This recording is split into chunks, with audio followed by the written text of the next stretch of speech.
includes 3 5-star players, guard Sania Hall of Ohio and forward Satia Fagan of Australia and Sarah Okeke from Spain. Also, All-American Juju Watkins will be back after recovering from a knee injury. No debates, no speculation, just the info you need. That's your KBLA Sports Minute. I'm Ray Richardson. More news, opinions, and conversation when we come forward on KBLA Talk 1580.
Jesse Jackson Jr. Show.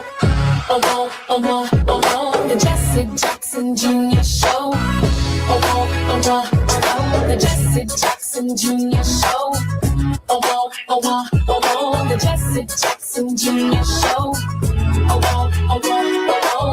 Come on and talk with me. Come on and listen to me. Come on and talk with me. Come on and listen to me. KBLA, Talk 1580, download the app.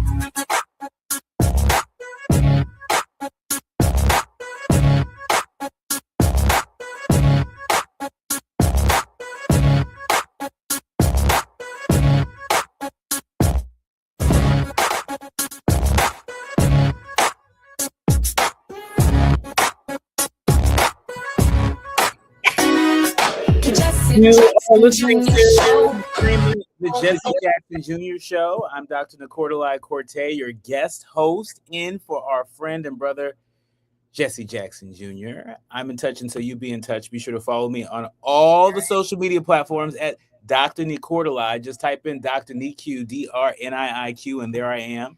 Fresh for you to follow. Also, be sure to download the KBLA app if you haven't already. Download the KBLA app to listen to us live or on demand, or you can just tell Alexa to play KBLA Talk 1580 if you're feeling fancy. Last but certainly not least, subscribe to the KBLA YouTube channel. That way, you will not miss out on the opportunity to see us in action, right? You can listen to us on YouTube, but you can also see us on YouTube, and you can even get in the group chat on YouTube, and we love that. We have a great show in store for you today. I'm really delighted to welcome back to the show a frequent contributor, Barbara Arnwine, Esquire, is joining us. She's president and founder of the Transformative Justice Coalition, and she is an internationally renowned contributor on critical justice issues, including the passing of the landmark Civil Rights Act of 1991 and the 2006 reauthorization of provisions of the Voting Rights Act. Barbara, welcome to the show. Oh, well, let me not get ahead of myself. Barbara Arnwine will be joining us in short order. But in this hour, instead, we're going to talk with Liz King. Liz King, she served as the Education Equity Senior Program Director for the Leadership Conference on Civil and Human Rights. That's a position that she held for about a decade. And she led a lot of the organization's work to ensure that all students are fully included in welcoming schools and early childhood through post-secondary education. And in school that prepares them for college, for careers, for life, and the full exercise of their rights, their social rights, their political rights, their economic rights. And throughout her tenure at the Leadership Conference on Civil Rights, she coordinated a lot of their coalition work. Here to talk to us about the state of that work, the things that may keep Liz up late at night. Please welcome Liz King. Thank you so much. It's so great to be here, Dr. Corte. I just have a minute. I just have to say something. It's so funny, you introducing me as Barbara Arnwine. I have spent my life being not quite as awesome as the person people are expecting. So first it was, they'd be expecting Congressman Shaka Fattah, and then I would show up.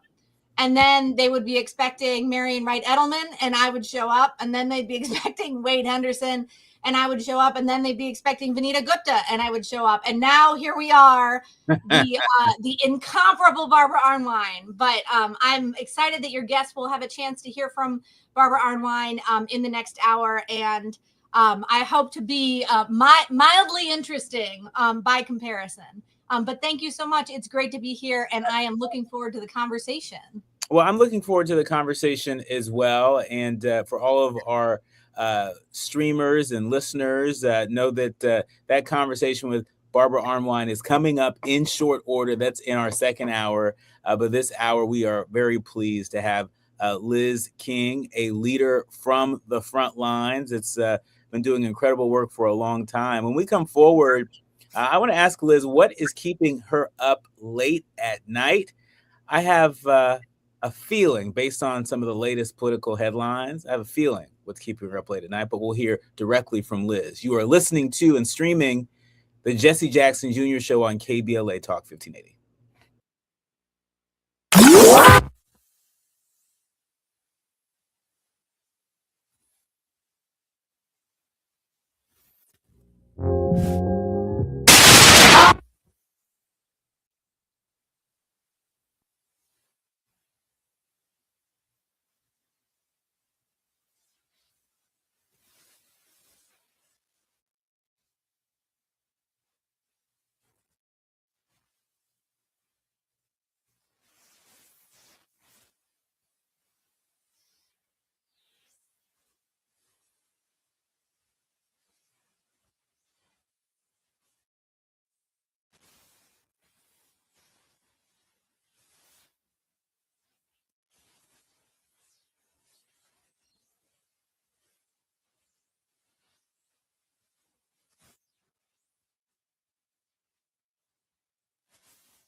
Seven 800-200-2257.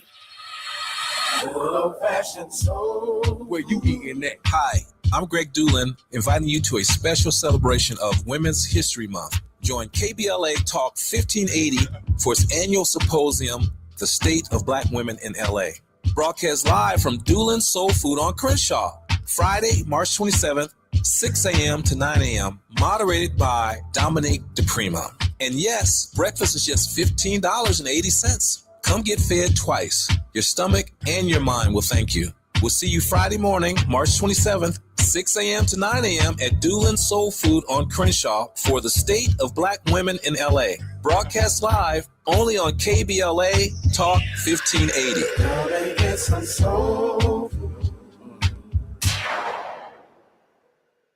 Roger and Tracy saved over $18,400. Cynthia was recovering from a family tragedy and saved over $10,300. If you are drowning in debt, then call Debt Blue. Debt Blue is a professional debt negotiation firm with over 20 years of experience helping people pay back a fraction of what they owe. Learn how to cut your debt up to half or maybe more. Be debt-free in 24 to 48 months, even with bad credit. With an A+ rating from the BBB, you can rest easy knowing Debt Blue is going to deliver guaranteed debt reduction. Debt Blue offers a success guarantee. You pay nothing unless your debt is reduced or completely resolved. That's right.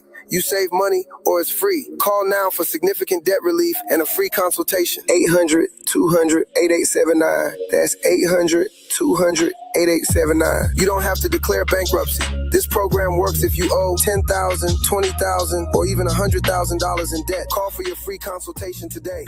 800-200-8879. That's 800-200-8879. Now back to more of Jesse Jackson Jr. on KBLA Talk 1580. The Jesse Jackson Jr. Show. The Jesse Jackson Jr. Show. The Jesse Jackson Jr. Show. The Jesse Jackson Jr. Show. King Volley, drop the beat. Come on and talk with me. Come on and listen to me. Come on and talk with me. Come on and listen to me. KBLA. You are listening to and streaming the Jesse Jackson Jr. Show. I'm your guest host, Dr. Nicordelai Corte. You can typically find me here on KBLA Talk 1580 weekdays, Monday through Thursday from 4 to 6 p.m. Pacific time, and afternoon drive time as host of A More Perfect Union, where we go beyond some of the day's political headlines and at least attempt to separate the fact from the fiction. But here, I'm delighted to be sitting in for our friend, our brother, Jesse Jackson Jr., who is away. And this hour, we're talking to Liz King. Liz King, formerly with the Leadership Conference on Civil and Human Rights.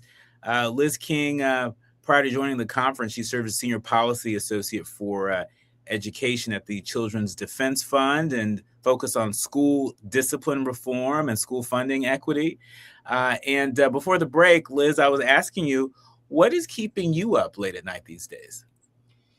Yeah, I think we are in a very, very scary moment in the United States. We're looking at this convergence of an agenda of hate and bigotry that is about consolidating power in the hands of a very few number of people. You know, we have seen, obviously, Trump right now is fixated on trying to make it harder for people to vote, trying to make it harder for women to vote, make it harder for older people, people with disabilities, because he knows that there is no way he stays in power, that he will continue to be unchecked if people have the right to vote. But part of what we've seen is this cynical ploy to attach all these things together. So we see in the Senate, there was an effort, you know, a terrible, cynical effort to say, hey, here's an opportunity to really attack the rights and the dignity of transgender people. Maybe that will be enough to get people to support this voter suppression.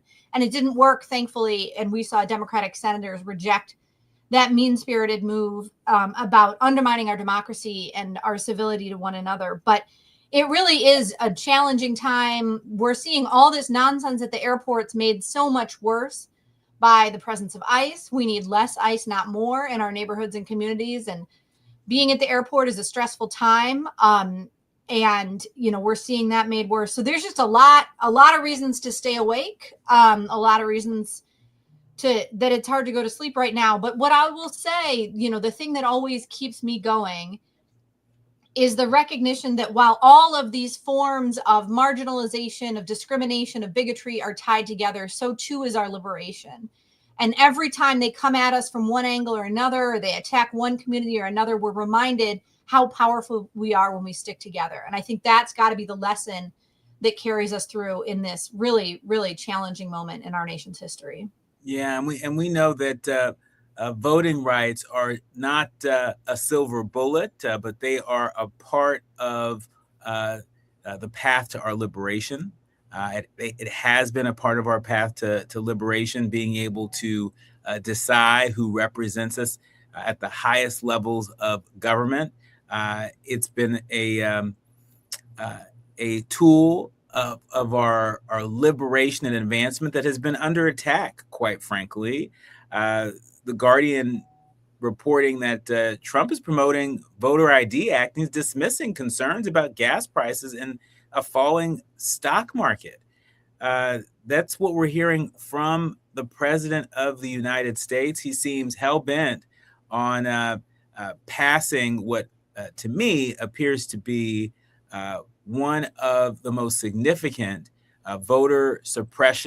pieces of voter suppression legislation that we have seen come out of this Congress in a long time. What do you make of the president's obsession over passing the SAVE Act, which you know and I know will make voting more difficult for more Americans, not less? I'm particularly thinking about women who have changed from their maiden name to their married name, right? And so getting the necessary government documents that they need in order to prove they are who they say they are, it becomes incredibly cumbersome. You mentioned the trans community a moment ago. We know the difficulties that folks who've transitioned, whose ID does not necessarily reflect their sex at birth. We know it's going to make voting more difficult for them. We saw what just happened in the Texas primary, where there were, polling stations that folks were used to going to that were suddenly closed. Suddenly you have more people that had to go to less polling stations. And so what do you make of this carefully crafted campaign to hinder, if not kill, our voting rights state by state, one piece of legislation at a time? Yeah, I think what we're being reminded of here is the power of our vote. And they know how powerful our vote is. So no one should ever question whether it matters if they vote or not, because what Trump is showing us right now is how much it matters. They're going to go to great lengths to keep people in Dallas from voting, to keep people in Kansas from voting, to keep people in California from voting, keep people in Mississippi from voting. So they are really going to great lengths to make it as hard as they possibly can, because they know they can't win elections if the voice of the people is actually heard. They know they don't meaningfully have the support of the American people. I mean, this bill, this so-called SAVE Act that Trump is trying to ram through, congressional Republicans think that he's going too far. Congressional Republicans think they can't even sell it. The Speaker of the House was asked, hey, can you give me one example? Give me one example where this bill would have stopped fraudulent voting. One example where this bill would have been needed. You keep saying there's this problem. Give me one example. He couldn't come up with one example. I mean, this is not about solving a problem. This is about making it harder to vote. And it's just part of the same agenda. We're seeing that it's about avoidance. It's about hiding the real issues. It's about avoiding the real problems that are facing families today. And instead coming up with fake problems and dangerous solutions that only serve to cause harm and to limit our future as a nation. I mean, it really is terrible. And I think it's a reminder that these midterm elections that are coming up are going to be we've been saying this for years now, the most important election of our lifetime, And on some level, everyone is. And you're absolutely right. Voting is only ever the beginning. And being civically engaged and holding your government accountable, it takes more than voting. And we know that we're going to need everybody to vote in these midterms, no matter what obstacles they throw in our way. We're all going to have to find a way to have our voice heard, because they know that is the real accountability mechanism that they're trying to avoid. You mentioned a moment ago just how unpopular the SAVE Act is, even among Republicans. On Thursday, Thom Tillis, a Republican senator from North Carolina, he announced that he would not support removing the 60 vote threshold. And he criticized the crackdown on vote by mail, which is used by several Republican-run states, including Utah, Florida, Alaska, and Montana. In fact, in terms of hypocrisy here, President Trump has voted by mail in Florida. And so, Liz, tell me, is this a profile in courage? What do you make of Thom Tillis's comments on the president's efforts to thwart the way that we do elections in this country? Yeah, I think what we're seeing from Senator Tillis is a reminder that there are a whole lot of people out there who are going along with this Trump nonsense, even though they may not believe it. And he's not running for re-election, so he feels like he has the room to speak out. And I guess I'm glad that he is doing it now. He could have been doing it for years and years. We've needed to hear his voice. But, I guess better late than never coming to the party. I think it is this. They know this is a mess. They know this is the wrong way to do things. They know this is not right and not okay. But I think, I think the example of Trump voting by mail is a good example. This is about, he gets his, this is about more power, more money for him, and less power and less money for everybody else. This is all just about the cult of Trump, enriching Trump. And too many of these Republican politicians have been going along with it for too long. And we see, either they get burned themselves or they decide to remove themselves from the system so that they're no longer, under his boot in that same way. And we hear what it is they say they thought all along. So I'm glad that Senator Tillis is calling this out for what it is and the terrible, terrible idea here. I think they keep trying to tell us over and over again that our elections are not secure, and then they can't produce the results. They spent how much money and how many years trying to prove that the 2020 election was, didn't go the way that everybody said it went. He lost. That's what happened in 2020. And so I think, I'm glad that we get to hear Senator Tillis now. I think it is a reminder that we should be hearing from more of our elected leaders. The American people deserve better. No matter where you are, no matter who represents you, you deserve better than what you're getting right now. And these Republican members of Congress have got to get it together. And they know they're about to lose in the midterms because the American people are tired of this. And the American people certainly are tired, but the question still remains, will the American people show up en masse? We know this Saturday will be the No Kings rally across the country. Talk to us about how you plan to participate or support, if at all. And, what's your call to action to the folks that are particularly sitting on the sidelines, folks who may not be the, going to a rally type, may not be the type to, sign petitions. But, what is your call to action to the silent majority that exists in this country across the political spectrum as we're coming up on the No Kings rally this weekend? Yeah, there's something for everybody. There's something for all of us to do. My daughter made a rainbow sign that said respect. And so we, at the last No Kings rally, we went and she had her sign and I had my sign and we stood there, and that was the right thing for our family. But we know there are people delivering groceries to neighbors who can't leave the house because of fear of ICE. We know that there are neighbors who are taking Black history books and sticking them in all the little free libraries to push back on this censorship agenda. We know that there are people taking action all over the country every day in defense of the country they want this country to be, the neighborhood they want to live in, and the way they want to live in harmony in their community. We've seen people take to the streets in Minneapolis. We see, the courage of the people of Los Angeles in response to what was going on there with respect to ICE. So there have been lots of ways over and over and over again that people have been showing up and speaking out, and voting is absolutely a crucial piece of that. But always calling your member of Congress is, it's an old standby. It's one that's been going on for a while, but you can also just show up at their office. No matter where you live, there is a congressional office near you. There's a district office, and you can go talk to them about what you think is going on, about how you feel about gas prices and going to war for no good reason. And, the death and destruction that we've seen and the bigotry and hate. And so there's a lot of ways to get involved. I hope everybody finds their place, their way to speak out and be heard, as they are telling us over and over again, they don't want to hear what we have to say, which means we just have to say it louder. Well, just for our listeners and viewers, you should know that as reported by The Hill, millions of people are expected to take to the streets this Saturday for another round of No Kings demonstrations against the backdrop, of course, of escalating tensions over immigration enforcement and the war with Iran, as Liz has just noted. The protests against the Trump administration, which swept across the U.S. last year, it's planned for March 28th with a flagship event in the Twin Cities, the center of President Trump's immigration crackdown in Minnesota.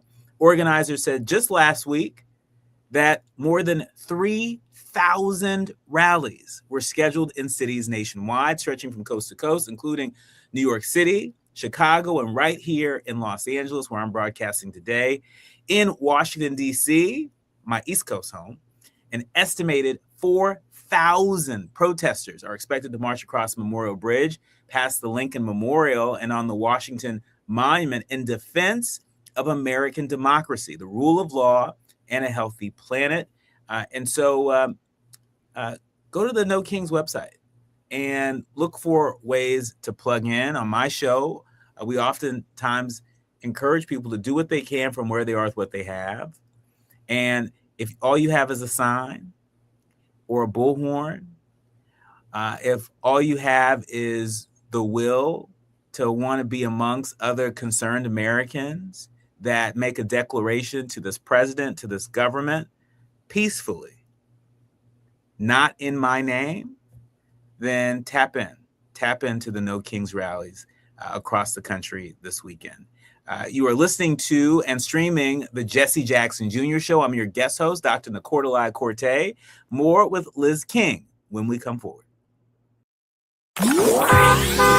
It's afternoon drive time with Jesse Jackson Jr. Only on KBLA Talk 1580.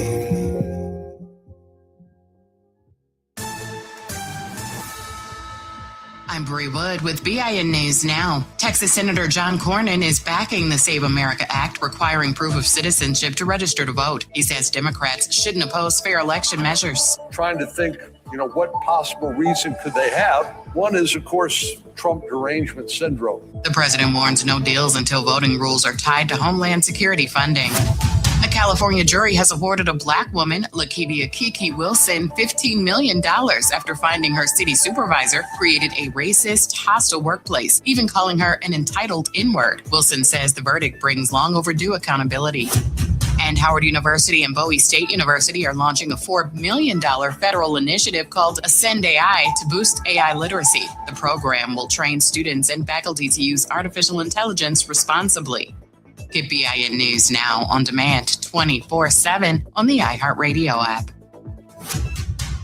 For nearly 50 years, OPL Law has changed lives, restored futures, and delivered justice. When your world turns upside down after an accident, reputation and success matter.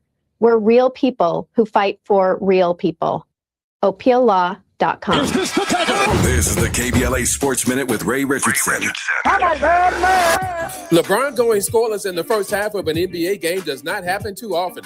LeBron did not score in the first half, and the Lakers lost at Detroit Monday night. He missed all 5 of his shots and had no free throw attempts. It was only the 3rd time in LeBron's 23-year career that he failed to score at least 1 point in the first half. The last time was in 2010. LeBron finished Monday's game with 12 points and 10 assists. Even though the season is over for the USC women's basketball team, the future of the program looks strong. USC has the #1 rated recruiting class in the nation coming to campus in the fall. The class includes 3 5-star players, guard Sania Hall of Ohio and forward Satia Fagan of Australia and Sarah Okeke from Spain. Also, All-American Juju Watkins will be back after recovering from a knee injury. No debates, no speculation, just the info you need. That's your KBLA Sports Minute. I'm Ray Richardson. More news, opinions, and conversation when we come forward on KBLA Talk 1580.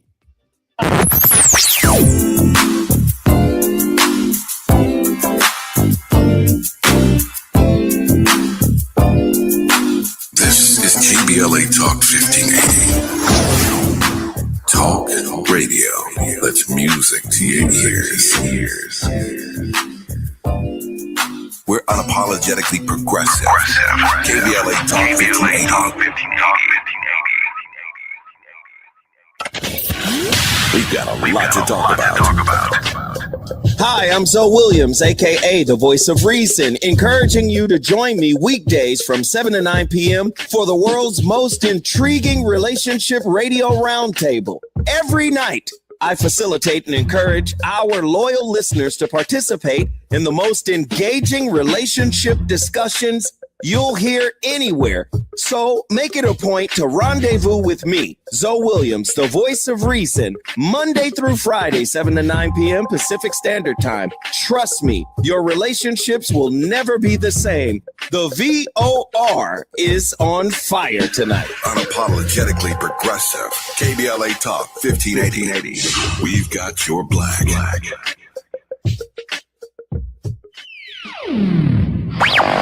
All I need is one mic. With a KBLA Talk 1580 editorial, I'm Tavis Smiley.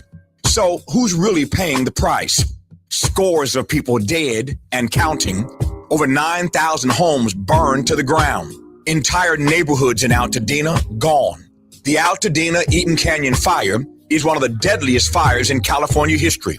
And Edison's own CEO told investors the company has not identified any other possible source of ignition. In other words, they started it. So what does the man at the top walk away with? Pedro Pizarro took home $16.6 million in cash, stock, and other compensation last year, a 20% raise from the year before. Let that sink in for a moment. A 20% raise, while families in Altadena are still sifting through the ash. Now, Edison will tell you they cut executive bonuses by 40%. Sounds like accountability, right? Wrong. 6 senior executives lost an estimated $2 million in bonuses. On the very same day, the company reported $4.5 billion in profit for 2025. $2 million out of $4.5 billion. That math ain't mathing. That's not a penalty. That's a rounding error. And here's the part that should really make your blood boil. Over $1.6 billion in damages from a previous fire that SCE equipment started is now being covered not by the company, but by SCE customers just like you and me through rate hikes. The victims of utility failures are being asked to pay for the utility's failures. Sickening, shameful, disgraceful, reprehensible. You choose your own word. The people lost everything. The CEO got a raise. The company posted record profits. And your electricity bill is going up. As you well know, KBLA Talk 1580 has been out front and unapologetic about demanding accountability for SoCal Edison. But this is far from accountability. This is the system working exactly as it was designed, just not for you. With the KBLA Talk 1580 editorial, I'm Tavis Smiley. As always, we welcome your feedback.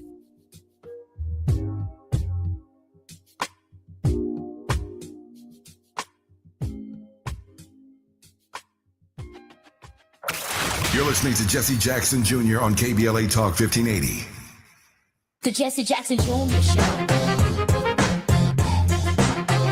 The Jesse Jackson Jr. Show. The Jesse Jackson Jr. Show. The Jesse Jackson Jr. Show.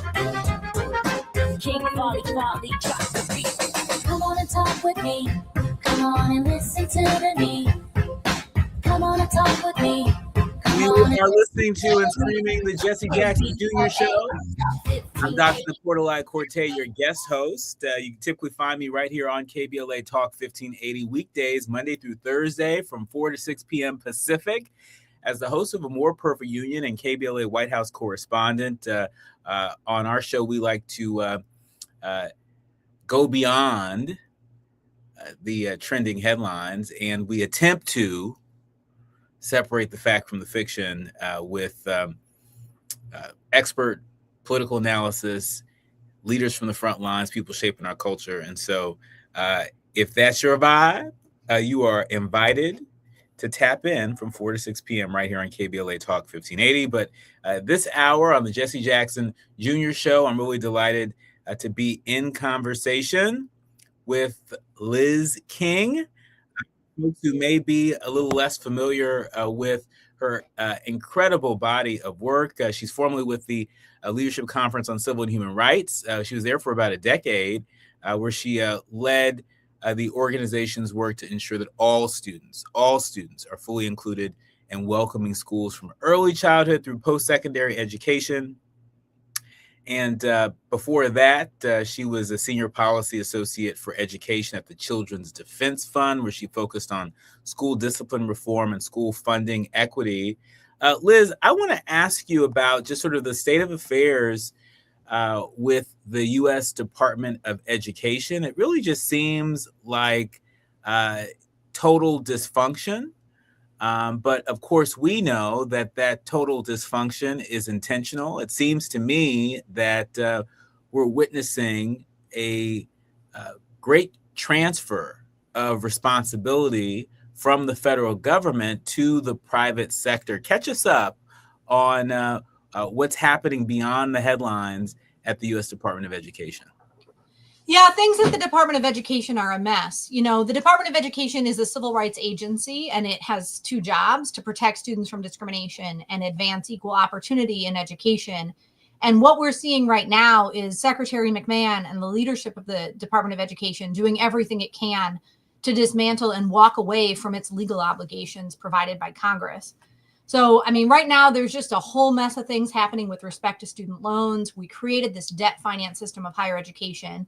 We said that, you know, we made people take on debt to finance their own education by disinvesting public dollars in our system of higher education. And now we're trying to make it even harder for them to pay back those loans. We're seeing the clawback and the closing of doors for early care and education programs, undermining of K-12 education, both educational quality and equity broadly. So things are a mess over there. I think they're trying to prove by doing government badly that government can't work, when we all know it's not government that's the problem, it's them.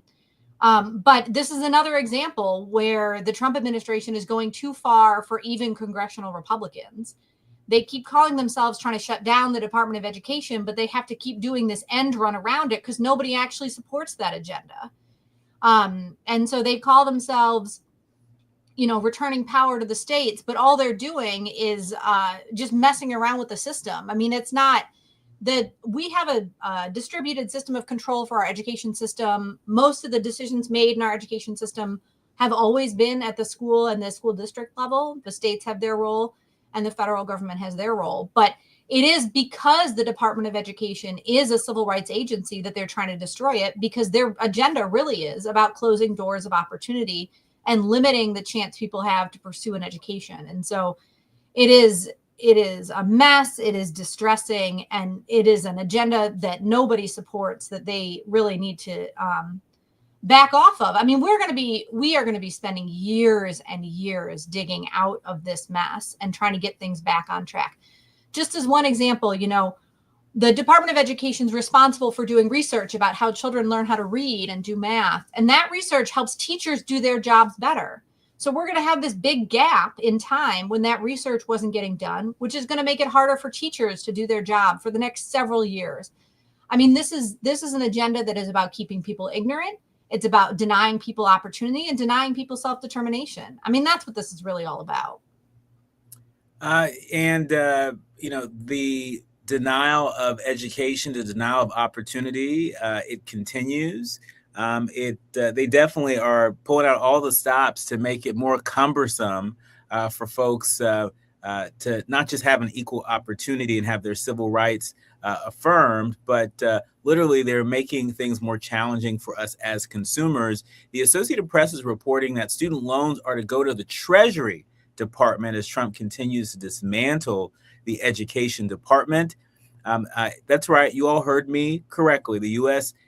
Education Department is handing off a portion of its student loan portfolio to the Treasury Department. This is seen as a first step towards shedding management of all student loans as the Trump administration officials dismantle the agency. It's worth noting that under an agreement that was announced just last week, the Treasury Department will take over management of student loans whose borrowers are in default, meaning that they are months behind in payments. Those loans add up to about $180 billion, or 11% of the government's $1.7 trillion student portfolio. Eventually, the Treasury Department is to take responsibility again for all student loans. Liz, what do you make of this move by the Trump administration? And just as consumers, what should we brace ourselves for with this transition of student loans from the U.S. Department of Education to the U.S. Department of Treasury? I mean, first of all, they should have just canceled this debt. We should be canceling student loan debt. We know the economic benefits it provides. We know the ways in which student loan debt is interfering with people's ability to buy a house and to move forward in their careers. And so baseline, that is what they should have done. I think what we're going to see is it's going to get harder for people to pay back their loans. You're going to get stuck in these paperwork loops where, you know, this piece of paper is going to get lost and then that cancellation is going to be ineligible. I mean, the student loan system has been a mess for years and needed to be resolved. Cancellation was clearly the only path forward. And instead of fixing a problem, they're making it 10 times worse.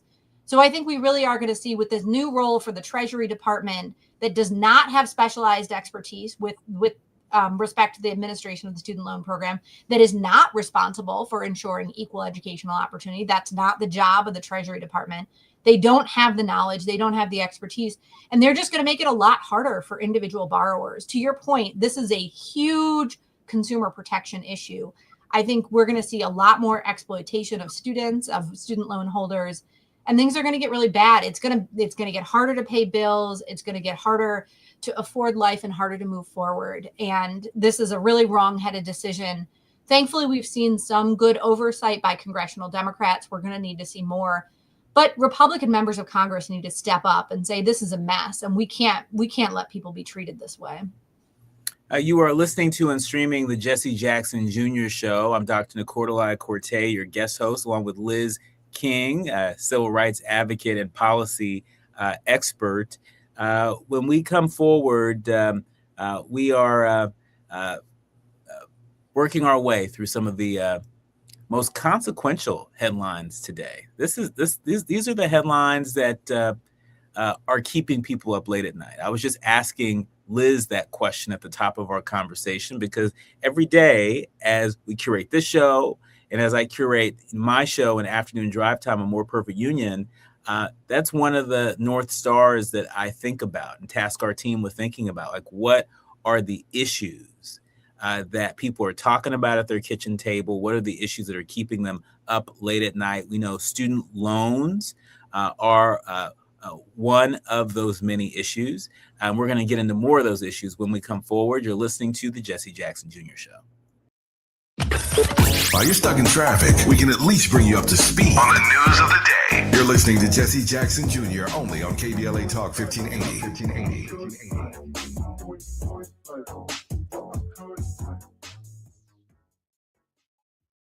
Roger and Tracy saved over $18,400. Cynthia was recovering from a family tragedy and saved over $10,300. If you are drowning in debt, then call Debt Blue. Debt Blue is a professional debt negotiation firm with over 20 years of experience helping people pay back a fraction of what they owe. Learn how to cut your debt up to half or maybe more. Be debt-free in 24 to 48 months, even with bad credit. With an A+ rating from the BBB, you can rest easy knowing Debt Blue is going to deliver guaranteed debt reduction. Debt Blue offers a success guarantee. You pay nothing unless your debt is reduced or completely resolved. That's right. You save money or it's free. Call now for significant debt relief and a free consultation. 800-200-8879. That's 800-200-8879. You don't have to declare bankruptcy.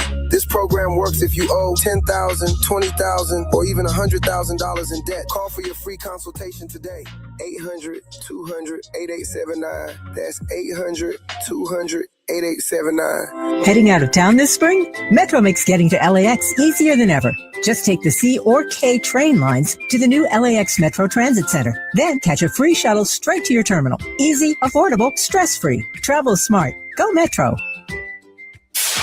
KBLA Talk 1580. We've got a lot to talk about. Tired of being locked out of job opportunities and shut down by systemic racism? KBLA Talk 1580 stands with you in fighting for the rights of Black workers, and we don't back down. The Los Angeles Black Workers Center is a dynamic alliance of workers, organized labor, community-based organizations, clergy, students, and scholars working collectively to improve the position of the Black working class. The LA Black Workers Center takes a comprehensive approach to addressing the Black jobs crisis. Their programs promote access to quality jobs, racial equity in hiring and retention, discrimination-free job sites, and they prepare Black workers for employment in high-wage career track jobs. The LA Black Workers Center supports workers who need help protecting their rights on the job. They give workers access to quality jobs and remove systemic barriers to employment. And they are advocating for a fair deal for Black workers in the new Los Angeles City Charter. To sign up for free career readiness training, get involved in organizing, or learn about union apprenticeship programs and trade registries, please visit lablackworkercenter.org. That's lablackworkercenter.org. Together, we can beat the Black jobs crisis and build a more equitable Los Angeles. This is a community call to action from KBLA Talk 1580. KBLA Talk 1580. We've got a lot to talk about.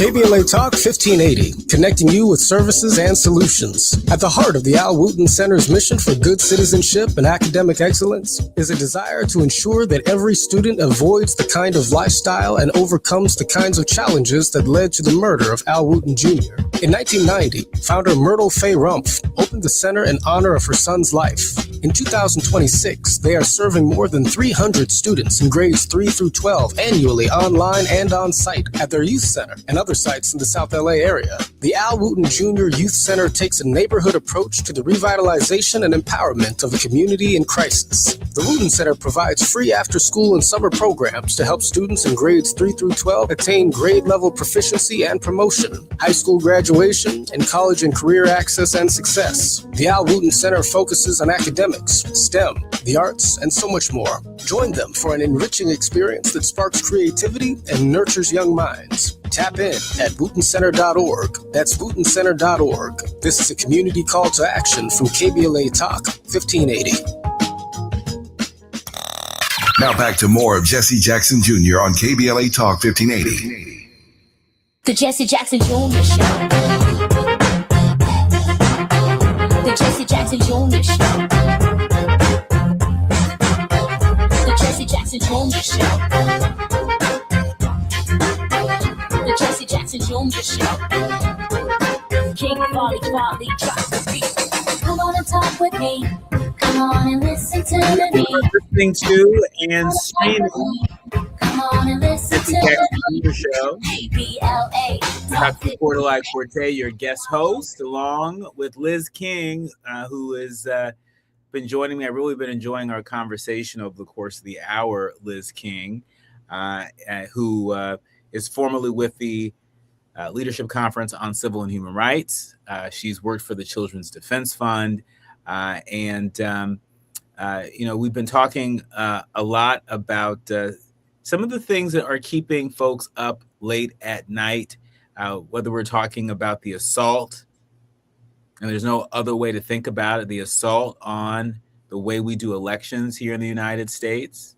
You got to ask yourself, how is it that this president, he believes the results of the 2024 election, hasn't questioned the legitimacy of the 2024 election. Every chance he gets, he reminds people how big he won in the 2024 election, winning every swing state. And so how is it that there is so much confidence in our elections in 2024? Not just from the president, but from Republicans across the country, because you might remember Republicans have maintained control of the House of Representatives, took control of the U.S. Senate, and controlled the White House. And so why is there so much confidence in that election? But all of a sudden, oh my gosh, we need to overhaul our elections across the country. Could it be because Republicans are out of touch? Could it be because the people of America are sick and tired of being sick and tired of a government that is prioritizing what appears to be, what feels like everything but their priorities? Weren't there so many of our fellow Americans that said that economic anxiety, that was a big part of why they sided with Trump in the last election? That's what they said. So my question to them is, how's your economic anxiety feeling today? Did it get any better when you pulled up to the gas station? Did it get any better when you looked at your energy bill? By the way, my home in DC, I was looking at the energy bill, up 142%. Pepco, if you're listening, what's that about? And so the cost of sending your kid to college, the cost of doing everything has gone up. But meanwhile, you have an administration that has asked Congress to write them a fresh check for $200 billion to facilitate the war in Iran. Liz King, what do you make of that? I think there are a number of folks that might say it is absolutely unconscionable that after the billions of dollars that Congress gave to this administration by way of the so-called big, beautiful bill, that, 3 weeks into this war in Iran, the administration is already asking for more money to facilitate this war, $200 billion more, while we have folks who are struggling to pay their student loans, in default over their student loans. A record number of Americans are tapping into their 401k plans earlier, basically sooner than later, in order to help make ends meet. What do you make of this request the administration has made to Congress? Yeah, we're looking at this war in Iran. War is always the wrong answer, and war never makes us safer. But this is an example of a war that was, even by the standards of people who think you can justify war, would say there's no justification for this war. So not only is this a war that is making us less safe, that it is hurting the lives of everyday Iranians who deserve peace and democracy and self-determination, just like everyone in the United States deserves. But to your point, this is costing a whole lot of money, and that money is coming at the expense of infrastructure and jobs in the United States, at the expense of education and nutrition programs. We get told there's not enough money for healthcare. We get told that people have to use a GoFundMe to cover their cancer treatment. At the same time, they got money to go blow stuff up in Iran, and they can't even figure out why. They can't even tell us why they got to go blow stuff up in Iran. And it is so awful how much all of this is happening. But to your point, I think there is an understanding of how unpopular these policies are. And that makes me scared, because every time they realize how unpopular their stuff is, they come up with some new distraction.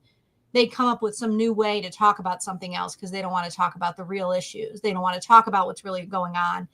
They don't want to talk about, the real causes of homelessness, because housing is so expensive. And I think you're absolutely right that the cost of this war will live on. Who on earth comes to the conclusion in the 21st century that what we need is another war in the Middle East? Whose takeaway from the war in Iraq was, let's do that again? Certainly not Colin Powell. It is so terrible to be in this situation again and realize how much we have been failed by so many of our elected leaders who, this is obviously it's Trump calling the shots here, but the rest of them are letting him do this. And they need to be held to account. They need to be told that this is not in my name. Like you said before, none of this. Don't kidnap my neighbors in my name. Don't take away people's food stamps in my name. Don't take away people's housing in my name. And certainly don't go bombing other countries in my name. It's an agenda of violence and domination and abuse, and it's done. It needs to stop. We can't keep doing this. You're right. But let me tell you, the Pentagon ain't stopping seeking $200 billion in additional funds for the Iran war, a sizable amount that is certain to be met with questions by Congress. It's worth noting that the department sent the request to the White House. And when asked about the figure at a press conference last Thursday, Defense Secretary Pete Hegseth did not directly confirm the amount, saying it could change. And so today it's $200 billion. It could be significantly more in short order. But you know what he said that really stood out to me, as reported by the Associated Press? It takes money to kill bad guys. That's what the Defense Secretary said. It takes money to kill bad guys. But he said, we're going back to Congress and our folks there to ensure that we are properly funded. Again, to Liz's point, you drive around any major city across this country, and you can see the challenges we have related to homelessness. And we're told we don't have enough money to address that. That's what they're telling the people. But somehow we have found $200 billion or more. That's what they're on the hunt for. And I think they likely will get it. And I think that is a crying shame. But we all get to decide what we allow in our name. We have an opportunity to make our voices heard peacefully this Saturday at a No Kings rally in a city near you. Liz, where can people go to follow you and follow your work? Well, I don't have a good online presence, but if you go to the No Kings Rally website, I will see you out there on the street. Look for me and my daughter with her rainbow sign, calling for dignity and respect for all of our neighbors, for all people, an end to the war, and a move towards democracy and equal opportunity. And so I hope we'll see everybody out there on Saturday. It's up to us. It's always been up to us, and it's up to us again. You know, we are the change we seek in the world. And let's go do it. Let's go make our voices heard. Let's go make our faces seen. I'll see you on Saturday. You are listening to and streaming the Jesse Jackson Jr. Show. I'm your guest host, Dr. Nicordelai Corte. More in our next hour with Barbara Armwine. KBLA 1580 Santa Monica.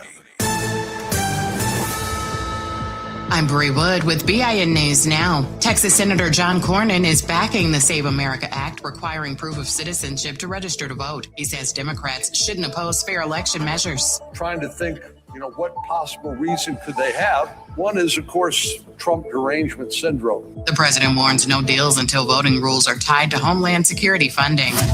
A California jury has awarded a Black woman, Lakivia Kiki Wilson, $15 million after finding her city supervisor created a racist, hostile workplace, even calling her an entitled N-word. Wilson says the verdict brings long overdue accountability.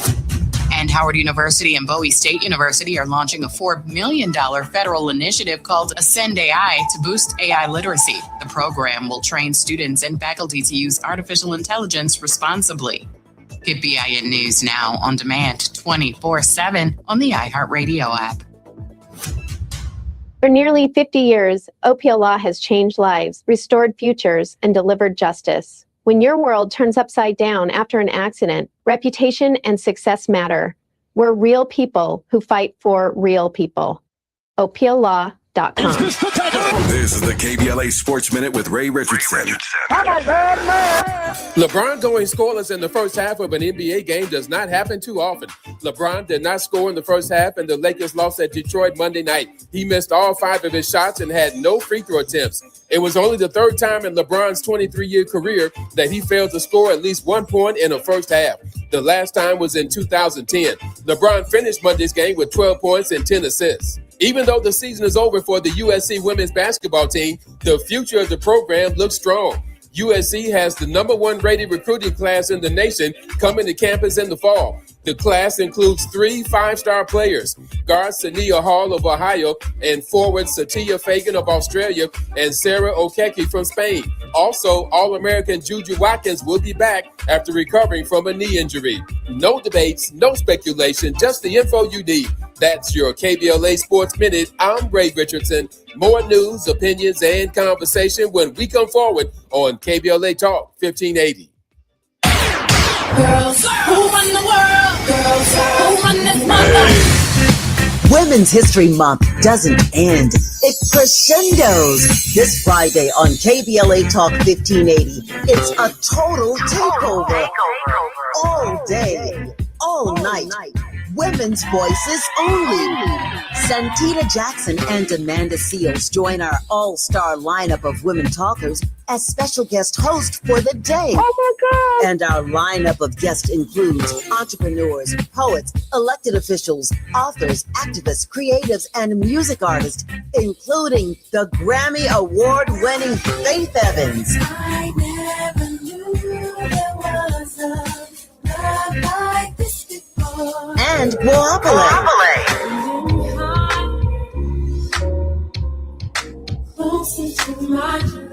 There's only one Faith Evans, and 25 years after she asked us to get closer, Guapale also comes live in studio to celebrate the debut album that became a classic this Friday, only on KBLA Talk 1580. Tune in, turn it up. This one's ours. We run this mother.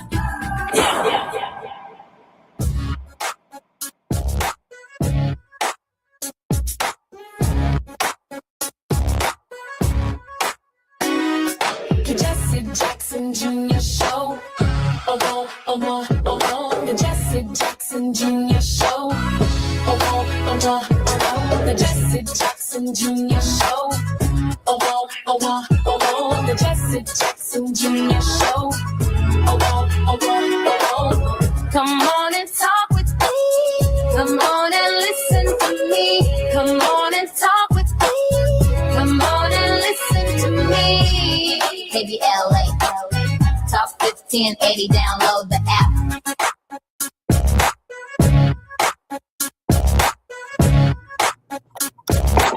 You are listening to and streaming the Jesse Jackson Jr. Show. I'm Dr. Nicordelai Corte, your guest host, in for our friend, our brother, Jesse Jackson Jr., who is away. But don't you worry. He has left you in the softest of hands. I'm really looking forward to our guest this hour. But let me just remind you, I'm in touch, and so you be in touch. Follow me on all the social media platforms at Dr. Nicordelai. Just type in Dr. Niq, DRNIIQ, and there I am, fresh for you to follow.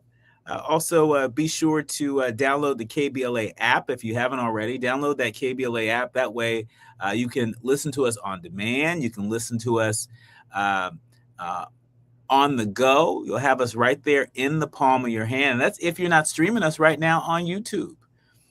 And if you're streaming on YouTube, go ahead and subscribe to the KBLA YouTube channel. That way, we don't just get to... you don't just get to hear us, but you get to see us in action. And you're always invited to the party. Just hop into the group chat on YouTube. We love to hear from you. And last but not least, if you're feeling fancy, just tell Alexa to play KBLA Talk 1580. And there we are. This hour, I am really delighted to be in conversation again with Barbara R. Arnwine, Esquire. She's the president and founder of the Transformative Justice Coalition and is internationally renowned for her contributions on a host of different critical justice issues, whether we're talking about the landmark passage of the Civil Rights Act of 1991 or the 2006 reauthorization of provisions of the Voting Rights Act. Barbara's been right there, one of those leaders on the front lines. She is the co-chair and facilitator of the National Commission for Voter Justice, the Millennial Votes Matter convening, and the Voting Rights Alliance. She was also the head of the Lawyers Committee for Civil Rights under the law from February 1989 until June 2015, and holds the honor of President Emeritus. She ain't new to this. She's true to this. Please welcome Barbara Arnwine to the show. Thank you. Thanks for having me. Well, thank you for being here. It's always great being in conversation with you. One of the things that I certainly enjoy doing with leaders like yourself who have been on the front lines for some time, I like to tap into your knowledge and your memory to help us separate the fact from the fiction. There's a lot of mis and disinformation out there swirling. We know that Black folks, our core audience of Black folks, are a major target. They're a major target by enemies, both foreign and domestic. I can't tell you how many times I turn around and I hear or see another story about deep fakes. Yes. And how deep fakes are just faking people out. I was talking to Kenny Lattimore and his wife maybe about a month ago related to some of the work that they're doing. And there are actually foreign actors that are acting like they are in the United States, and they are creating these fake videos. Yes. And fake storylines related to Black celebrities, right? Yes. And they are doing it in hopes that Black celebrities team will respond and folks will go back to the original source. And, that leads to likes and views and advertising revenue, etc. And so I want to start this hour with you similar to the way I started the first hour by asking our guest, what's keeping you up late at night these days?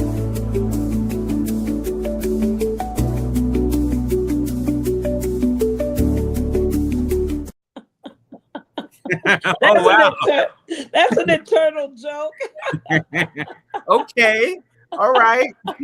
Ask that question and I got a 30-second clock. Okay. So what's keeping me up? Several things. It's Durham Supreme Court, y'all's president, and y'all's president, the war, y'all's president, and the SAVE Act. All of those things. So it's been a very busy time, to put it mildly, and getting ready for No Kings 3 on Saturday. So a lot of things.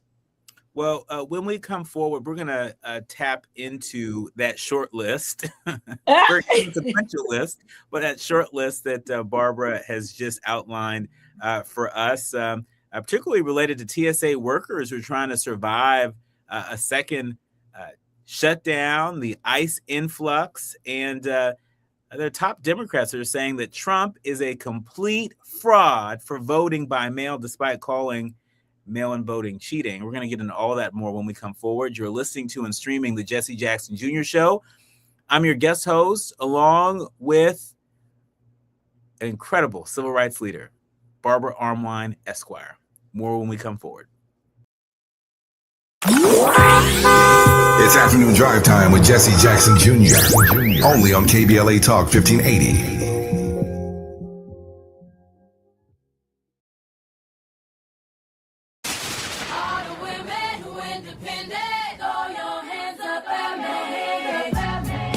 This March, we're turning up the volume on the women who changed everything. KBLA Talk 1580 is proud to celebrate Women's History Month, honoring the trailblazers, truth tellers, and game changers who shaped our world, our culture, and our community. From the freedom fighters to the firsts, from the boardroom to the front lines, from the unsung to the unforgettable, all month long, we're celebrating the stories, the voices, and the conversations that remind us that women, Black women, have always led the way.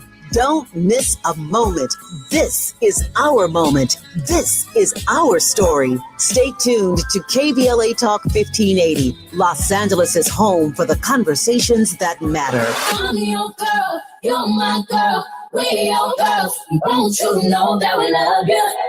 Are you drowning in IRS tax debt? Angela was. She called Civic Tax Relief and saved over $80,000. Felicia was having health problems, got behind on her taxes, interest and penalties were adding up. She called Civic Tax Relief and saved over $15,000. Civic Tax Relief is a professional tax negotiation firm that can protect you from the IRS. If you're getting collection letters, call Civic Tax Relief for a free consultation. They will go to work helping you discover all the relief programs you may qualify for free. James owed the IRS $37,000. Civic Tax Relief represented him against the IRS, and by the time everything was completed, he did not owe the IRS anything. If you are in trouble with the IRS, call Civic Tax Relief for your free consultation now. 800-200-2257. 800-200-2257. Get a free consultation and real tax relief. Call 800-200-2257. 800-200-2257. Roger and Tracy saved over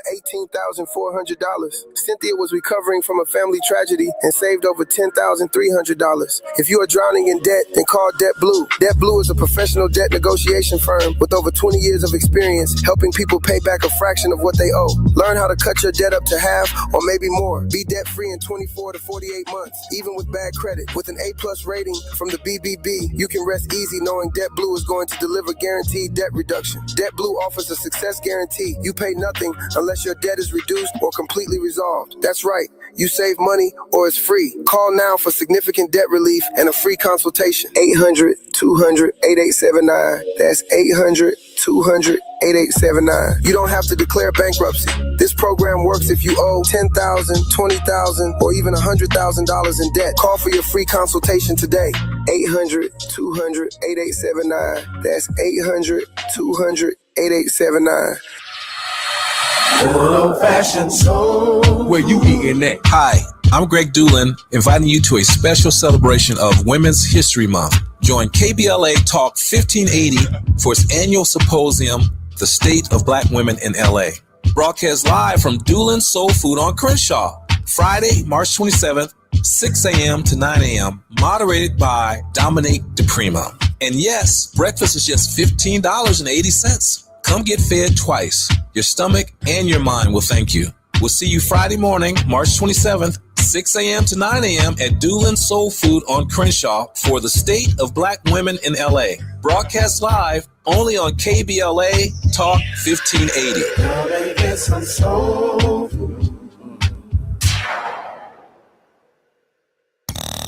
Now back to more of Jesse Jackson Jr. on KBLA Talk 1580. The Jesse Jackson Jr. Show. The Jesse Jackson Jr. Show. The Jesse Jackson Jr. Show. The Jesse Jackson Jr. Show. King Volley, drop the beat. Come on and talk with me. Come on and listen. You are listening to and streaming the Jesse Jackson Jr. Show. Dr. Nikolai Cortez. I'm really delighted to be in conversation with the great Barbara Arnwine, Esquire. You might remember her as one of the longest-serving leaders of the Leadership Conference, the Lawyers Committee for Civil Rights, and she has been a champion when it comes to voting rights. She's co-chair and facilitator of the National Commission for Voter Justice, and president and founder of the Transformative Justice Coalition. Welcome to the show, Miss Arnwine.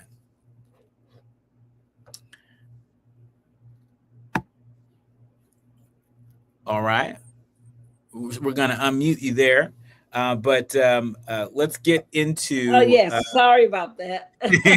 No worries at all.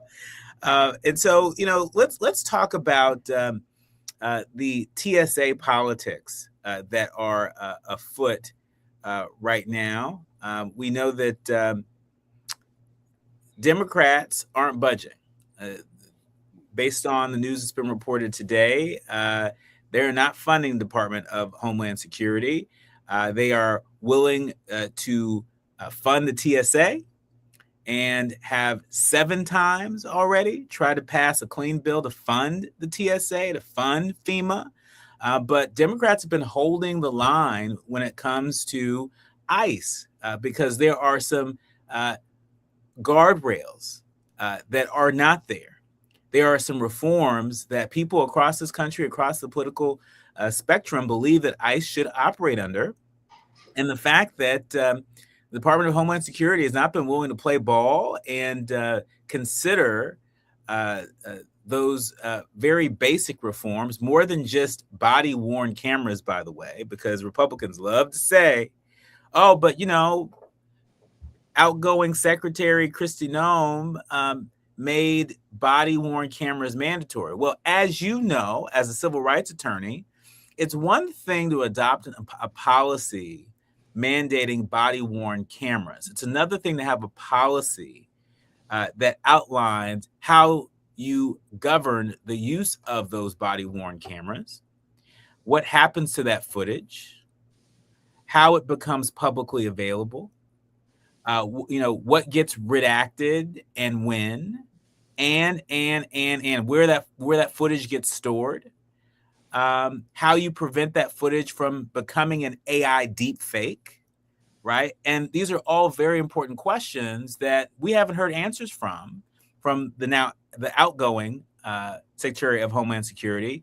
Certainly didn't come up all that much during the confirmation hearing for Senator Mullen, who is now the Secretary of Homeland Security. And so talk to us about what do you make of this impasse, and what is it going to take in order for these TSA workers to get the compensation that they deserve and the support that they deserve, quite frankly, from their government? Well, it's fascinating because, as you pointed out, the Democrats did offer last week and actually got enough crossover votes from Republicans to pass a limited bill that would have allowed DHS to reopen, as you said, FEMA, to reopen TSA, but it would have not provided any funding for ICE.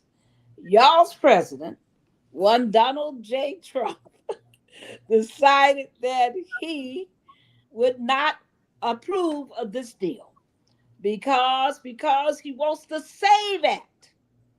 Mm-hmm. Now, he didn't say there was anything wrong with the deal.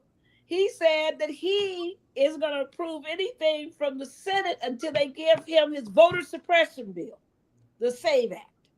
He wants to knock off 21 million people in this country who doesn't have a voter ID. He wants to knock out 62 million women whose voter ID doesn't match their birth certificates because they married. They got a new surname, their husband's name. He wants to knock out all those people who don't have passports, and which is, for African Americans, we hear only 66% of us to have no passport. None, zero, 66%, no valid passport. Only 34% of us have one. If you're in the South, only 40% of Southerners have a passport. Duh. So what he's doing is trying to restrict his electorate because he knows he's going to lose in the midterms. He's going to lose the House. He's going to lose the Senate if it's a fair election. So he's doing everything he can to rig the election. Everything he can to kill voter registration, everything he can to kill who can vote and win. He is out of control, and his cronies, his minions, those sitting in the House, those sitting in the Senate, and evilly those sitting on the Supreme Court are all down with his program. Repeating his lines about fraud yesterday in the argument in the Watson versus RNC case, all of this. And so what was interesting, when you said that, one of his critics today has been John Kennedy, the Senator from Louisiana. Exactly. Because he was one of the crossover votes that came over to say, let's fund everything but ICE. And Trump is so in your face, evil, that he will take instead of funding TSA, he will take ICE and put ICE in our airports. Have you seen the pictures of ICE people at the airports? I've seen the picture of ICE folks at the airports. And let me tell you something. It's a crying shame that you have ICE folks who are literally standing around and standing behind TSA workers. The ICE agents are getting paid. The TSA agents are not getting paid. Think about how you would feel if there you are, you have clocked in to a job that is paying you in IOUs, and you can't take an IOU to the bank. You can't take an IOU to the grocery store. You can't take an IOU to the gas station. You can't take an IOU to your child care center. You can't take an IOU anywhere, right? And so you're getting paid in IOUs, and there's someone standing over your shoulder doing nothing, who doesn't even know how to do your job, right? That's getting paid. That is the absolute madness that is taking place right now, and it doesn't have to be this way. But you got to understand his fascist mentality, because fascism loves to have, quote, their police everywhere, and the ability to have his ICE agents, standing there, because he sees ICE. Everybody, don't get confused. I've said this before, and I'll continue to say it. He perceives ICE as his own secret police. He does not see them as a public police function. He sees them as his own police, his own warriors. So he loves this because this allows him to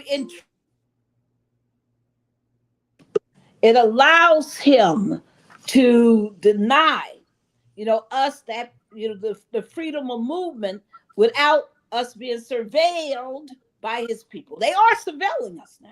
Mm-hmm. They might be sitting around, looking bored and stuff, but they are watching. And that president of yours said today that he wants them to start arresting people who should be detained and deported. Now, how's that going to fly? I mean, these airlines, they need to be protesting and raising HELL over this whole situation. And the bottom line is that the Senate doesn't have the gumption to say to this president, we cannot give you the SAVE Act because we can't pass it. We don't have enough votes. You can't magically wave a wand and change all the rules of the Senate because we know how destructive that can be to us. Well, so he's just out of control.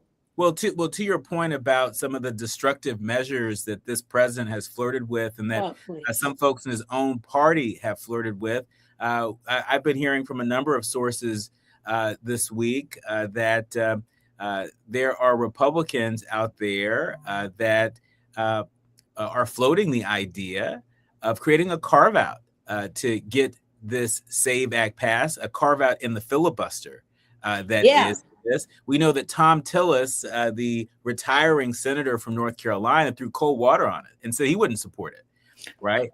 And not even Murkowski. I mean, they don't have the votes to even pass a darn filibuster carve-out. Right. They just don't have it. I mean, the bottom line is he is showing, his temper tantrum, immaturity here. He's showing his lack of statesmanship. Again, you're right. Again and again. And it's a shame that this is the quality of our, quote, leadership right now. I mean, every time that man comes on TV, I just shake my head. Talk about bragging about killing all the quote leaders in Iran while he's driving our gas up, while this whole war is just spreading. The new reports that MBS told him to not settle the war and not to prolong it. Come on, there's a lot. This is ugly, folks. You don't understand. If you haven't been to the Middle East, you don't understand what all this really means. It's dangerous. Yeah, we're gonna talk about Iran in a few moments, but I just want to button up our conversation related to the Save America Act because our ancestors paid a heavy price.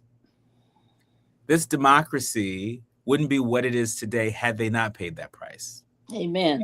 And there is a concerted effort to undo that work. And there's a generational impact if they are successful in doing that. It's also worth noting that The Guardian is reporting that Donald Trump, who's been urging senators to limit mail-in voting by pushing through his Save America Act that we've been talking about, where the votes aren't there, he's cast his own ballot by mail in a special election in Palm Beach County. House Minority Leader Hakeem Jeffries reacted on X, saying, quotes, "This guy is a complete fraud. Don't ever believe a word he has to say about election integrity." Records from the county election office show that Trump registered at his Mar-a-Lago residence, voted by mail in a race between Democrat Emily Gregory and Republican John Maples for a state legislative seat, even though, as a number of folks have noted, he's recently been in Palm Beach, where early in-person voting was available until Sunday evening. And so this is just another case of do as I say, not as I do, right? And that's where our work comes in, because our job is to make it plain. Our job is to make it clear to the people. Every platform we have available to us on social media, on air and off air, our job is to make it clear to the people that this is not a government for the people, by the people. This is a government consisting of folks at the highest level that are operating in their narrow self-interest. You know, he says this is about election integrity. So let me get this straight. This president won the election in 2024. Apparently, he won every swing state. And you're telling me he had so much confidence in the 2024 election that the Republicans in the House and the Senate had so much confidence in that election. And then all of a sudden, 2 years later, wait a minute, we need to overhaul our election system. That is what former President Joe Biden would call a bunch of malarkey. Right.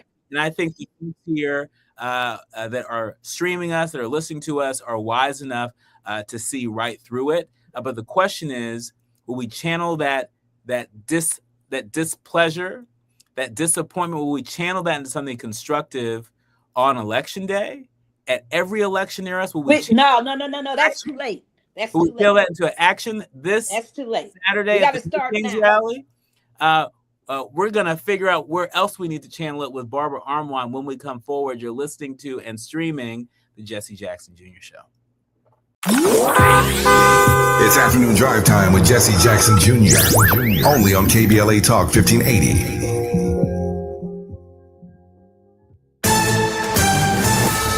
I'm Amber Payton with BIN News Now. ICE agents are now deployed at several major airports, including LaGuardia, JFK, and Newark, to help TSA manage long lines during the shutdown. ICE agents who have no training or specified skills to do the jobs of the TSA. Democrats, including Black Senator Cory Booker, argue ICE agents are not trained for TSA duties. Maryland's Black Attorney General Anthony Brown has joined a coalition of 21 attorneys general suing the Trump administration over new conditions tied to USDA funding. The lawsuit argues the requirements linked to immigration and DEI policies are unrelated to the funding and could impact programs like SNAP, WIC, and school lunches. And a Jacksonville, Florida community is remembering civil rights victim Johnny Mae Chappell 62 years after her death. The Black mother of 10 was shot and killed by a white man in 1964 while walking home. Get BIN News Now on demand 24/7 on the iHeartRadio app. For nearly 50 years, Opiah Law has changed lives, restored futures, and delivered justice. When your world turns upside down after an accident, reputation and success matter. We're real people who fight for real people. OpiahLaw.com. This is the KBLA Sports Minute with Ray Richardson. LeBron going scoreless in the first half of an NBA game does not happen too often. LeBron did not score in the first half, and the Lakers lost at Detroit Monday night. He missed all 5 of his shots and had no free throw attempts. It was only the 3rd time in LeBron's 23-year career that he failed to score at least 1 point in the first half. The last time was in 2010. LeBron finished Monday's game with 12 points and 10 assists. Even though the season is over for the USC women's basketball team, the future of the program looks strong. USC has the #1 rated recruiting class in the nation coming to campus in the fall. The class includes 3 5-star players, guard Sania Hall of Ohio and forward Satia Fagan of Australia and Sarah Okeke from Spain. Also, All-American Juju Watkins will be back after recovering from a knee injury. No debates, no speculation, just the info you need. That's your KBLA Sports Minute. I'm Ray Richardson. More news, opinions, and conversation when we come forward on KBLA Talk 1580.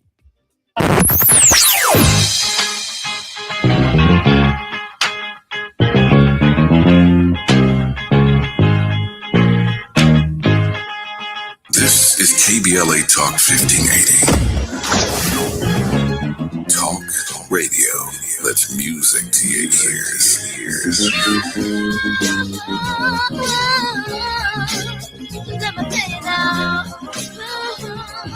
We're unapologetically progressive. KBLA Talk 1580.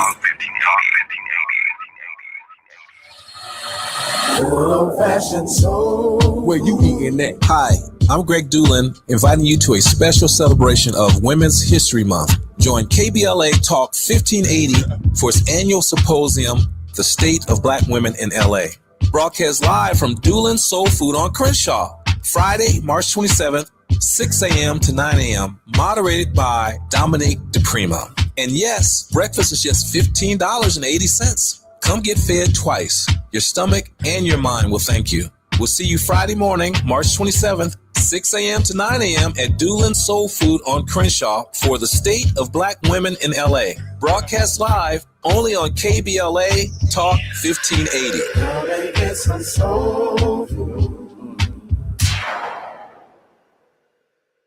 It all comes down to this, folks. Yep, the entire season is on the line. But my throat has officially thrown in the towel. Sounds like you need Vicks VapoCool drops. They're max strength and vaporize sore throat pain. Whoa! These VapoCool drops hit fast. Speaking of fast, did you just see that play? Yeah, he vaporized that ball. That pun should have come with a penalty. Vaporize sore throat pain with Vicks VapoCool drops. Use as directed. LifeLock, how can I help? The IRS said I filed my return, but I haven't. 1 in 4 tax-paying Americans has paid the price of identity fraud. What do I do? My refund, though. I'm freaking out. Don't worry, I can fix this. LifeLock fixes identity theft guaranteed and gets your money back with up to $3 million in coverage. I'm so relieved. No problem. I'll be with you every step of the way. 1 in 4 was a fraud-paying American. Not anymore. Save up to 40% your first year with promo code NEWS at LifeLock.com. Terms apply. All I need is one mic. With a KBLA Talk 1580 editorial, I'm Tavis Smiley. So who's really paying the price? Scores of people dead and counting. Over 9,000 homes burned to the ground. Entire neighborhoods in Altadena gone. The Altadena Eaton Canyon fire is one of the deadliest fires in California history. And Edison's own CEO told investors the company has not identified any other possible source of ignition. In other words, they started it. So what does the man at the top walk away with? Pedro Pizarro took home $16.6 million in cash, stock, and other compensation last year, a 20% raise from the year before. Let that sink in for a moment. A 20% raise, while families in Altadena are still sifting through the ash. Now, Edison will tell you they cut executive bonuses by 40%. Sounds like accountability, right? Wrong. 6 senior executives lost an estimated $2 million in bonuses. On the very same day, the company reported $4.5 billion in profit for 2025. $2 million out of $4.5 billion. That math ain't mathing. That's not a penalty. That's a rounding error. And here's the part that should really make your blood boil. Over $1.6 billion in damages from a previous fire that SCE Equipment started is now being covered not by the company, but by SCE customers just like you and me through rate hikes. The victims of utility failures are being asked to pay for the utility's failures. Sickening, shameful, disgraceful, reprehensible. You choose your own word. The people lost everything. The CEO got a raise. The company posted record profits, and your electricity bill is going up. As you well know, KBLA Talk 1580 has been out front and unapologetic about demanding accountability for SoCal Edison. But this is far from accountability. This is the system working exactly as it was designed, just not for you. With the KBLA Talk 1580 editorial, I'm Tavis Smiley. As always, we welcome your feedback.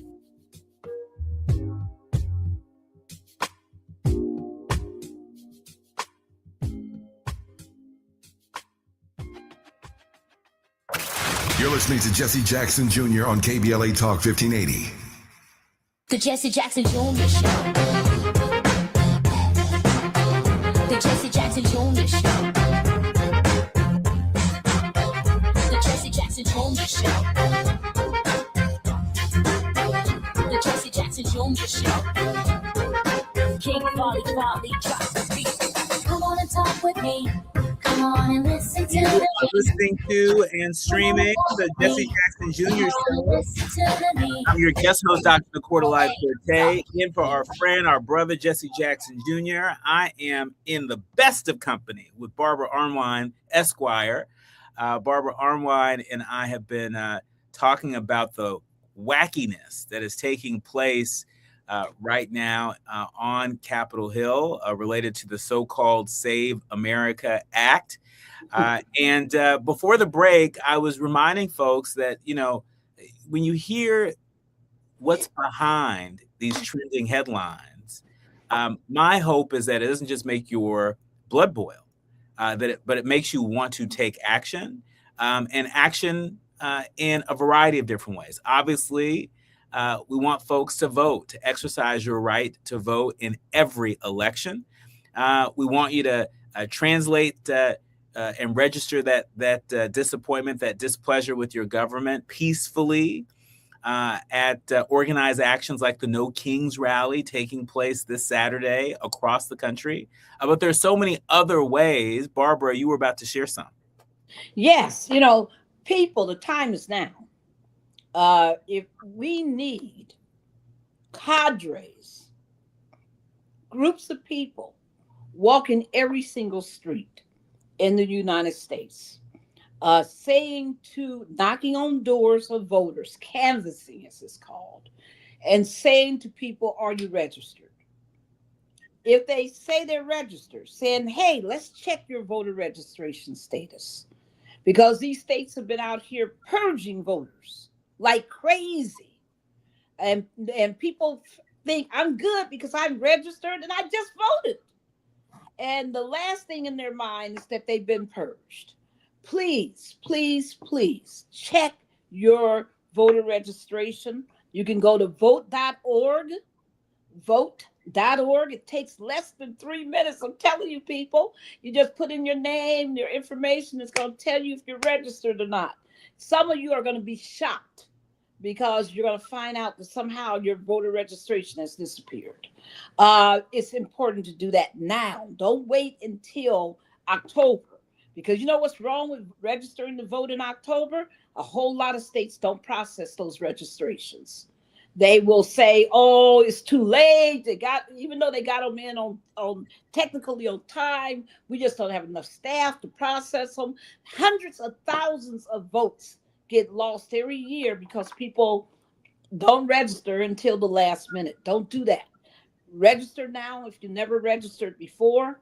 Check your voter registration if you believe that you are registered. And we need you in the streets. I want you doing this message that I just said. I need you carrying that to every doorstep you can. The other problem, we saw that vicious problem in Dallas just a few weeks ago.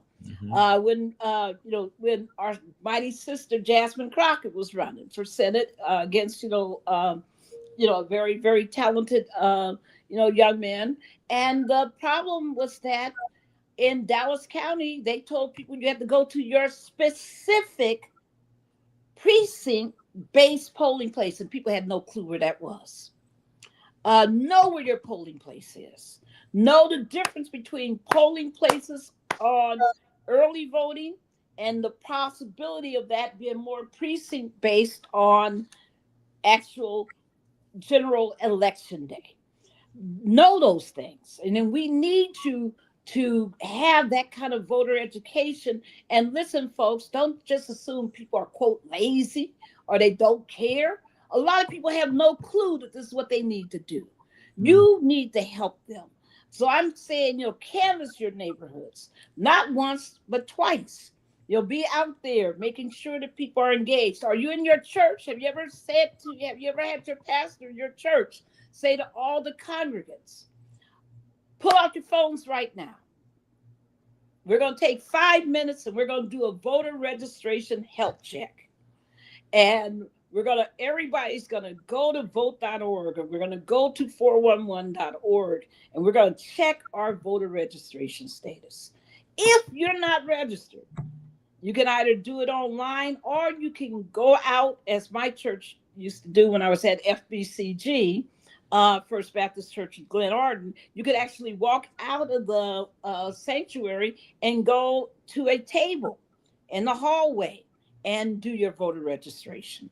This is why the SAVE Act is so dangerous, because it would try to stop all of that, right? Mm-hmm. They would try to stop the online voter registration. It would try to stop, this third party ability to register people to vote. So it's so important for us to understand it's about now. It's about now. And you got to talk to those rocks, ROCKS, that Jesse Jackson used to talk about, right? Jesse Jackson Sr. used to talk about the rocks. The rocks are the Black folks and folks everywhere in the United States of all races who are eligible to vote, but don't register to vote. Think about it, folks. There's over 50 to 60 million of those people, right, as we talk. And the folks who are registered to vote, eligible to vote, but don't vote. Mm-hmm. The 19 million people who voted in 2020 did not vote in 2024 again. Those are the rocks. And we got to teach the rocks how to throw themselves, right? How to throw themselves and shatter some windows, right? That's right. That's exactly what we need to do. And it's also a reminder that do what you can from where you are with what you have. That means start with your family. Start with your family. Start with your household. Start with your church family. Start with your circle of friends. Like, we all hold our corner and make sure that the folks that we interact with on a regular basis, that we make sure they're covered. If we make sure that those rocks among us are throwing themselves, right, then collectively, we can move this country in a different direction. We can move this country towards becoming a more perfect union. When we come forward, Barbara, I want to get your reaction to this latest headline coming from the LA Times. The headline reads, Californians may need to mail ballots early as Supreme Court signals support for new election day deadline. For folks who are less familiar, you should know that the Supreme Court conservatives have signaled that they may require mail ballots to arrive by Election Day, not postmarked by Election Day, arrive by Election Day, forcing California voters to mail ballots much earlier than usual. By law, it's worth noting that California counts ballots that are postmarked by Election Day and arrive within 7 days. And in 2024, California counted over 406,000 late arriving ballots, 2.5% of votes cast in the state. We're talking about a margin that can decide elections. They say, as goes California, as goes the nation. We're going to ask Barbara what this pending Supreme Court decision might mean for the nation when we come forward. You're listening to the Jesse Jackson Jr. Show. While you're stuck in traffic, we can at least bring you up to speed on the news of the day. You're listening to Jesse Jackson Jr. only on KBLA Talk 1580.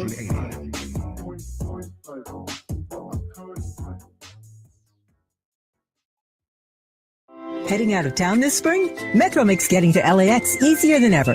Just take the C or K train lines to the new LAX Metro Transit Center. Then catch a free shuttle straight to your terminal. Easy, affordable, stress-free. Travel smart. Go Metro. My perfect day has sand, salt water, and friends. But my moderate to severe plaque psoriasis can take me out of the moment. Now I'm all in with clearer skin thanks to Skyrizi. Risankizumab Riza, a prescription-only 150 milligram injection for adults who are candidates for systemic or phototherapy. With Skyrizi, most people saw 90% clearer skin, and many were even 100% plaque-free at 4 months. Skyrizi is just 4 doses a year after 2 starter doses. Don't use if allergic to Skyrizi. Serious allergic reactions, increased infections, or lower ability to fight them may occur. Before treatment, get checked for infections and tuberculosis. Tell your doctor about any flu-like symptoms or vaccines. Thanks to Skyrizi, there's nothing on my skin, and that means everything. Ask your doctor about Skyrizi, the #1 dermatologist-prescribed biologic in psoriasis. Visit Skyrizi.com or call 1-866-SKYRIZI to learn more. KBLA Talk 1580. We've got a lot to talk about. KBLA Talk 1580, connecting you with services and solutions. Created with a share of the 1984 Olympic Games surplus, LA 84 began operations in 1985 as a grant-making and educational foundation. Today, the LA 84 Foundation supports hundreds of nonprofit youth sports organizations throughout Southern California annually, trains coaches, commissions research, convenes conferences, and maintains the world's premier Olympic and sports library collection. They are transforming lives and communities through the power of youth sports. To find out about youth sports programs for yourself or your child, and to get information about the grants and support they offer to schools and nonprofits, or if you want to make a donation, please visit la84.org. That's la84.org. Or you can call them at 323-730-4600. This is a community call to action from KBLA Talk 1580. Lena Bloom for the Bail Project. Imagine you're stuck in a jail cell and you can't afford bail and someone offers you a way out. Just plead guilty and you can go home and kiss your kids goodnight. What do? What thousands have. You plead guilty whether you are or not. Cash bail makes poverty a crime. That's why the Bail Project helps those who can't afford it while fighting to end cash bail, because freedom should be free. Brought to you by the Ad Council. Ready to order? Yes. We're earning unlimited 3% cash back on dining and entertainment with the Capital One Saver card. So let's just get one of everything. Everything? Fire everything. The Capital One Saver card is at table 27 and they're earning unlimited 3% cash back. Yes, Chef!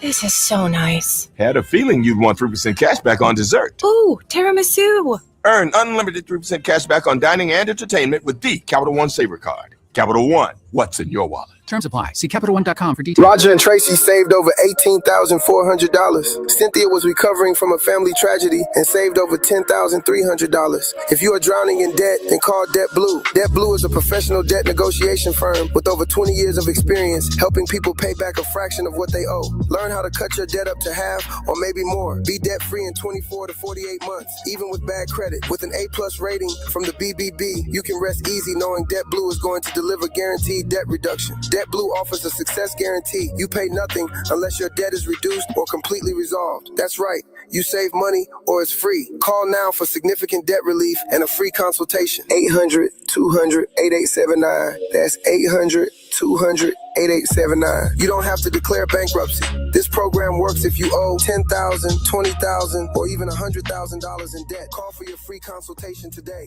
800-200-8879. That's 800-200-8879.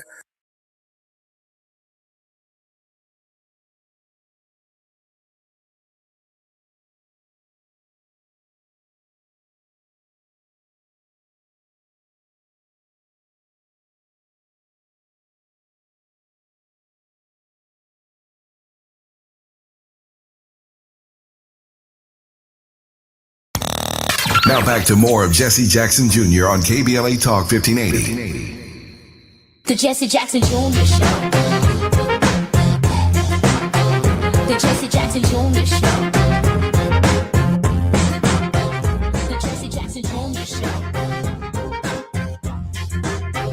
The Jesse Jackson Jr. Show. King Volley, drop the beat. Come on and talk with me.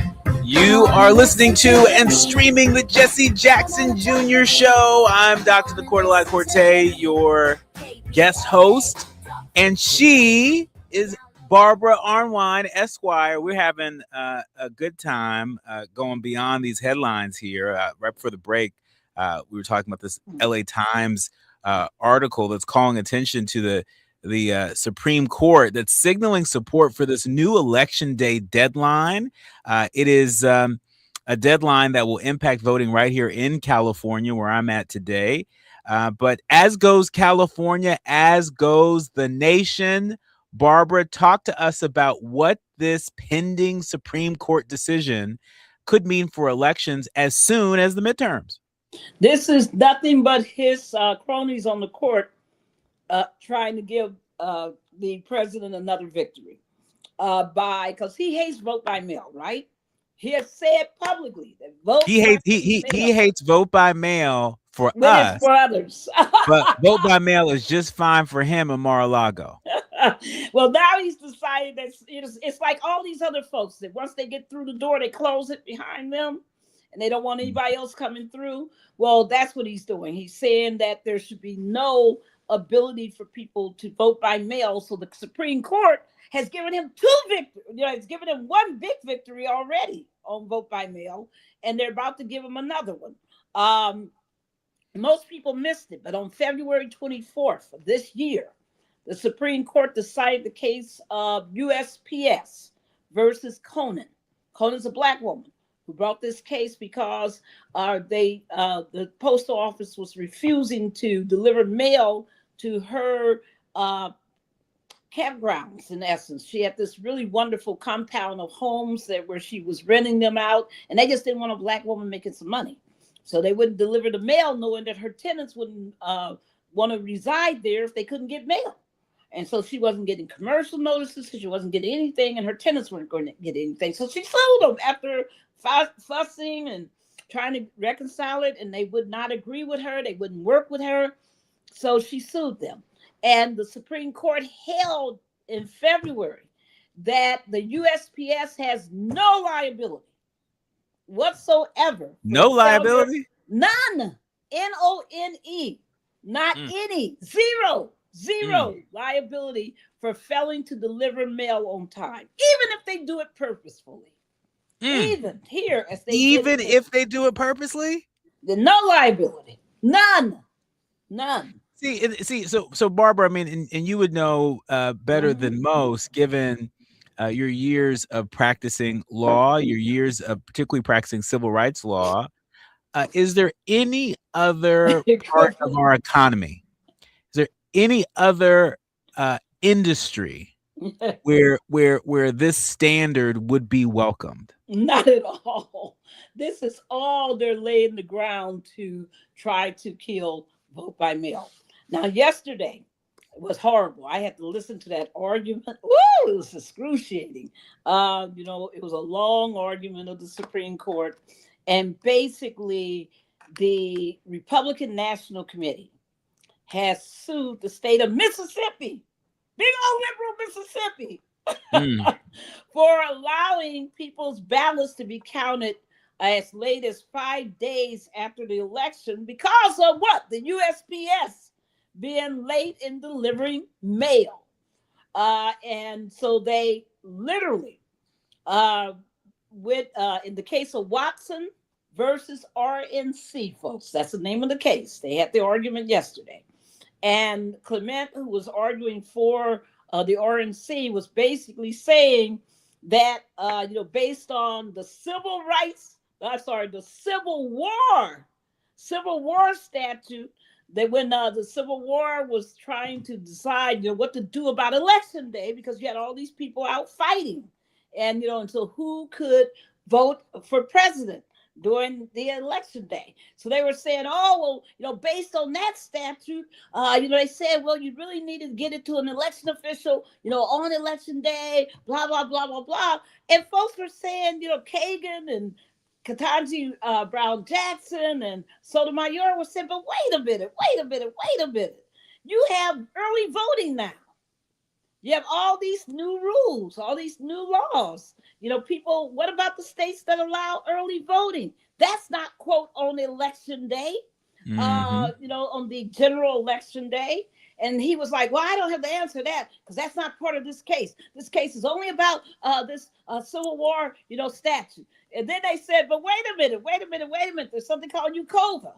UCOVA is the Overseas, Voting Act that basically helps military personnel to be able to submit their ballots. And because of the USPS and all the other problems with getting mail on time, it allows for states to set rules on receiving those ballots. Some states have rules that go over 7 days for receiving those late ballots and making sure that they're counted.